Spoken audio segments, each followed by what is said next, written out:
అమ్మాయి లేట్ గా పడుకునింది 9 o'clock కి.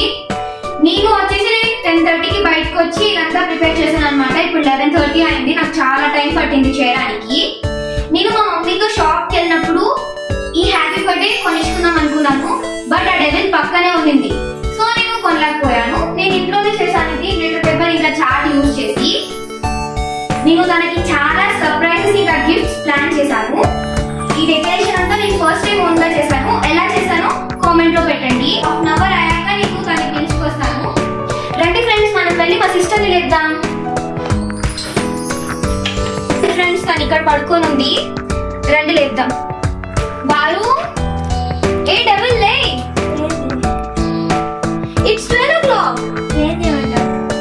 ఊరికే నిద్ర సరుకుంటా ఒక్కగా నిద్ర వస్తుంది. ఇట్స్ యువర్ బర్త్డే బాలు, లే. మర్చిపోయాను. ప్రతిదానికి ఓవర్ ఎక్స్ప్రెషన్.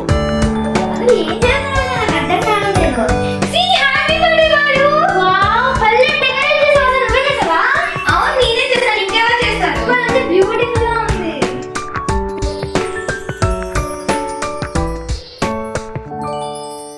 మా చెల్లికి ఆల్రెడీ ఒక సర్ప్రైజ్ ఇచ్చేసా. నెక్స్ట్ కేక్ కటింగ్ కోసం చాలా సర్ప్రైజెస్ వెయిట్ చేస్తున్నాయి ఇక్కడ. Come on. Wow, cake. Happy birthday to you, happy birthday to you, happy birthday to you dear.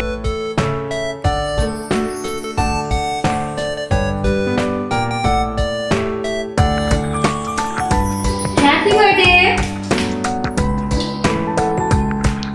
కళ్ళు మూసుకొని ఉండు, నేను నీకోసం గిఫ్ట్స్ తీసుకొస్తున్నాను. ఓకే.